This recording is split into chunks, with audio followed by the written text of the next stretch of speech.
Let's return to This Week in America. Here's your host, Rick Bratton. Welcome back, everybody, coast to coast, This Week in America. In the book Voices of the Soul by Martha Gallardo Espindola, you will find love, heartbreak, the pursuit of happiness, and the search for the inner being. It's by internalizing ourselves that we find balance, peace, and the happiness we seek so much. We also find the light that becomes our spiritual guide that helps us to be more creative, make better decisions, to one day be better human beings. Feelings and thoughts expressed through poetry, that is the expression of the soul. Martha was born in Michoacán, Mexico, studied elementary, middle school in her native state, later moving to the state of Colima to continue with her academic education. She graduated with a degree in business administration from the faculty at the University of Colima, and in April 1997, emigrated to the United States to study English as a second language, establishing residence in the state of Florida, where she now lives. And Martha Gallardo Espindola, author of Voices of the Soul, is our guest on This Week in America. Martha, welcome to the program. Thank you for joining us. Thank you for having me. Wonderful job with this book. It's enlightened and touched so many people, receiving excellent reviews. The Voices of the Soul, the name of the book. What inspired you to write this book?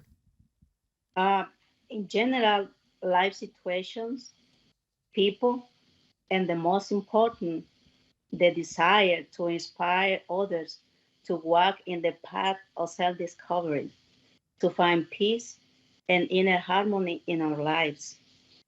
69 poems were written by my own as a hobby. I wrote it, I saved it, and the other 30 was written when I met a person that inspired me in August 2nd, 2022. Suddenly, I got more inspirations and I was more prolific in my writing. I finished it and I published it. And the book is now available basically wherever books are sold. The book is called Voices of the Soul. Martha Gallardo Espindola is our guest on the program today. You'll find the book at Amazon, Barnes & Noble, litprime.com. And if you go to our website, you can link on directly and get information. At what age did you start to write? When did this process begin for you? I was 15 years old when I wrote the first poem called To My Uncle John. It's about trying to find happiness. I saw situations around me and people that suffering, trying to find the real purpose of happiness or how to find happiness. And ideas came to my brain like an internal voice was telling me that the happiness was not outside, that people need to go within in order to find the true happiness. It sounds like poetry comes easy for you, that these thoughts sort of flow. Am I overstating that, or is that, it sounds like at age 15 you really became comfortable expressing yourself through poetry. Yes, it was. And the result is what you'll find in Voices of the Soul, book available wherever books are sold. And again, a link on our website. Why do you talk about death in your poems? That's a topic that comes up frequently. Why do you approach death the way you do? Death. Actually, the way that I see death is like an everyday process. We die every day. When we learn something new, we die to the old ourselves. Just think about it. Yesterday, you was a person when type of thinking and a way to manifest your personality. Then you get involved in a situations and you learn something. Now you die to the old personality and you get born to the new one. That is a type of death. The other type of death is when our soul, our spirit leave the physical body. That is another type of death. I was dead 3 times. And what I learned on that physical death was amazing. The first death that I had, I learned about not to be afraid of anything. Fear is something as an emotion that keep us down, not growing. It limits ourselves to grow more and to be a more spiritual, wise person. So that's what I learned in my first death. The second death that I have, uh, I feel like I was here on this physical level, on this planet, to do something.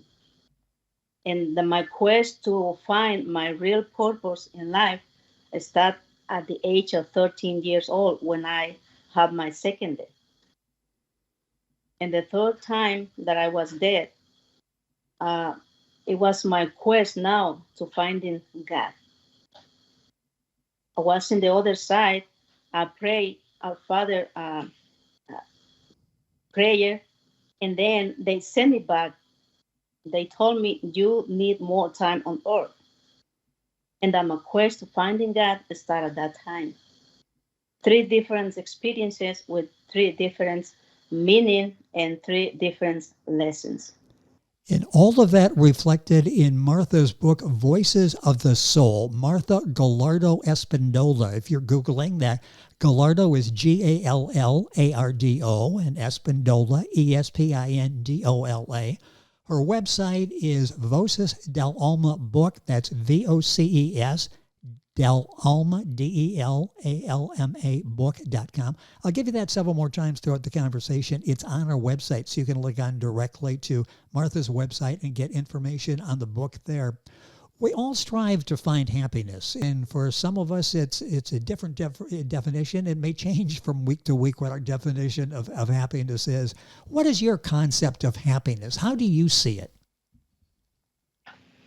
Happiness is a mental state, it's an internal state. I'm going to give you an example of what people struggle a lot in the concept of happiness. In a marriage, I heard I've been involved in a lot of situations with people that is around me that the husband tell the wife, I got married with you and now you have to give me happiness. And this is a wrong concept because nobody gives no one the happiness. We need to find it within ourselves. If we don't work inside ourselves, we're never gonna find the true happiness. Happiness for me is like find the true essence of the things, the true meaning of the things. Every situation teaches something. There is a lesson on everything. And happiness for me is finding the real essence, the true motivation of everything. You talk a lot about unconditional love as well. What does that mean for you? That's a pretty big term, unconditional love. How do you see that? Unconditional love. As the word says, love without conditions. It's an exchange. If you love somebody, let's talk about person to person. There is no condition. I love you, but you gotta give me this in exchange because I love you. No, if you love somebody, you are gonna love the person beside of the mistakes that they have behind them, or actually because no one is perfect. When we learn that no one is perfect, not the other person, not us, we are in a journey called life, and we are here to learn without conditions and to love without conditions. Because at the end of the journey, what we're going to take with us is only the lessons, the knowledge that we learn. When we put conditions to something, we are limiting ourselves. We need to give us ourselves and not to be afraid to feel emotions. Love is one of the strongest emotions and power that we can have if we learn that there is no limit. When we limit ourselves, we stop growing And we are here on this planet to grow, to be a better human beings. And we need to learn to love. Jesus gave us his life unconditionally to teach us to love no matter what. That's the concept. That's the way that I pretend or I try to manifest. Martha's book is so thought-provoking. It's so insightful. The book is Voices of the Soul. It's available wherever books are sold. A link on our website, thisweekinamerica.us. You talked about those 3 near-death experiences. Do you believe in reincarnation? Of course, on this present life, I have encountered with several people that I met in another lifetimes. My son is one of them. He was my great grandfather in another timeline. Now he came as my son.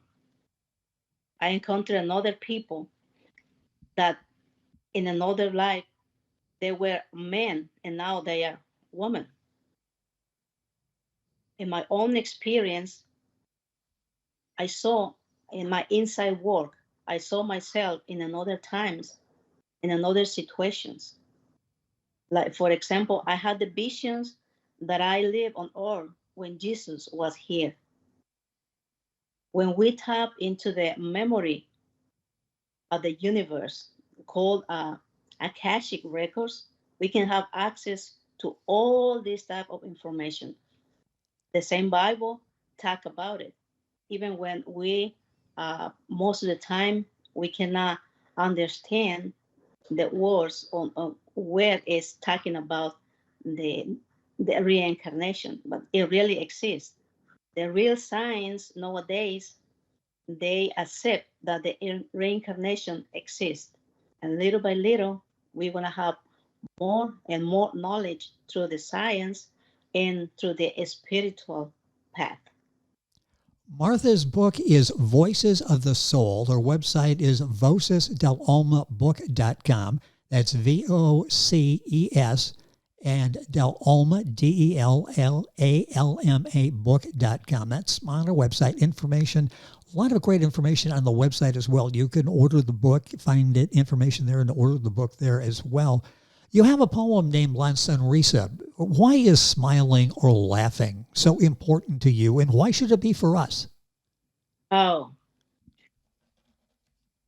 we all need to understand that this smiling, laughing is the key to unlock the power of healing that is inside us.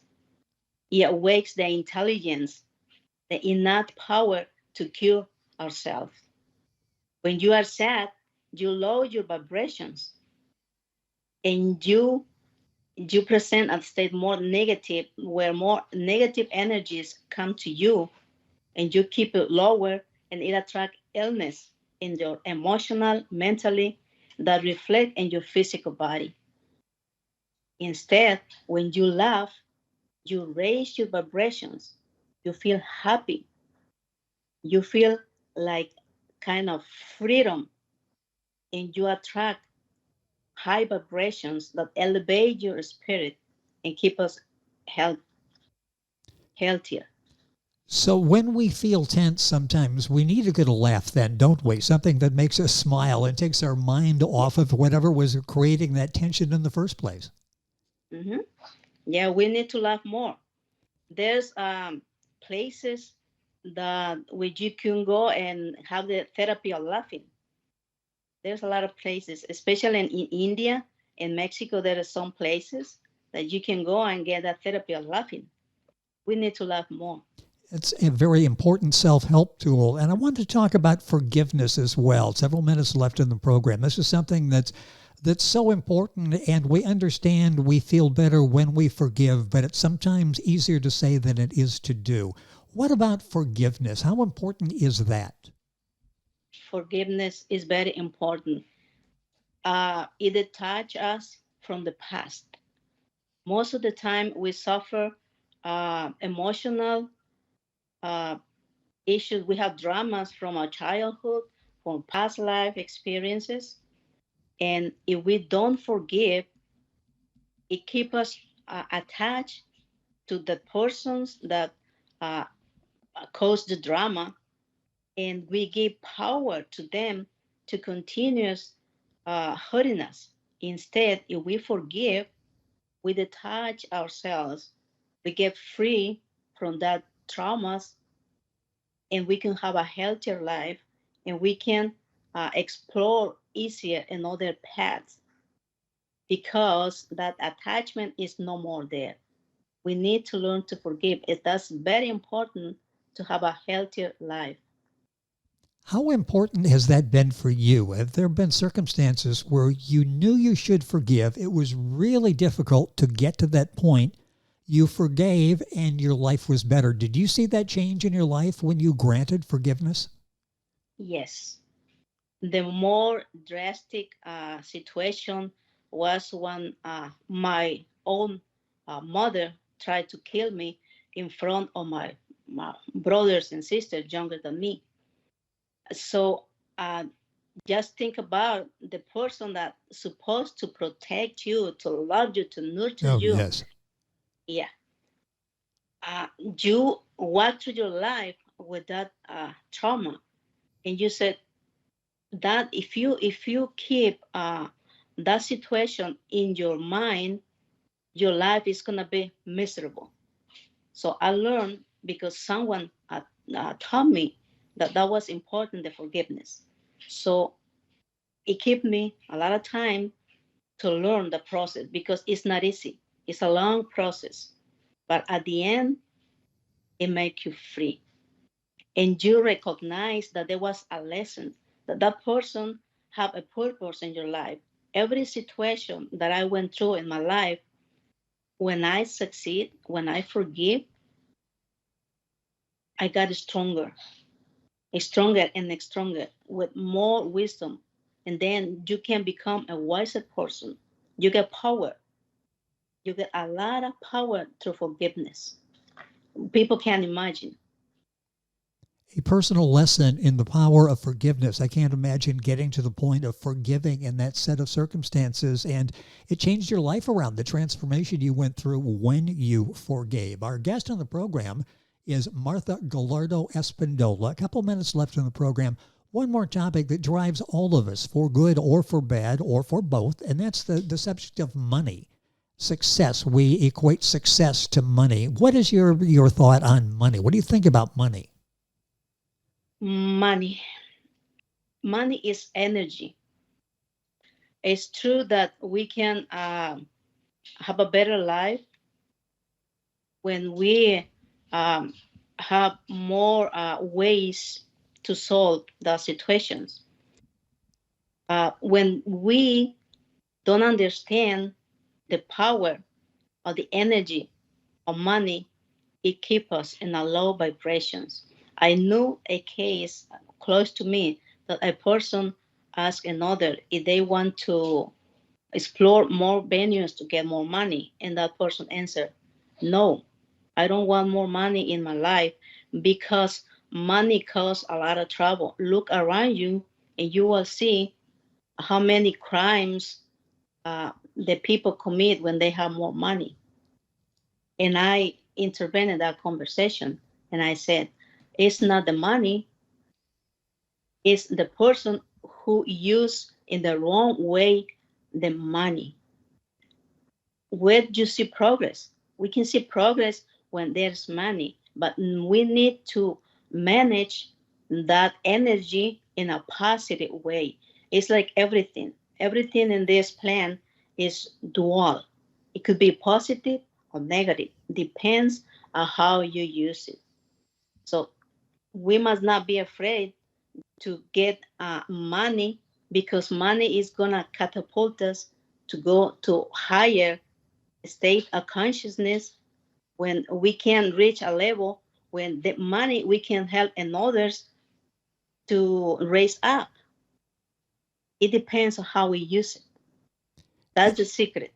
Interesting observations on so many things that are very vital parts of our lives in dealing with forgiveness, in dealing with unconditional love, in dealing with money. all addressed in Voices of the Soul by Martha Gallardo Espindola. This poetry book is touching so many people, receiving excellent reviews. What are you working on now? Do you have another book that you're working on? Yes, I try to do something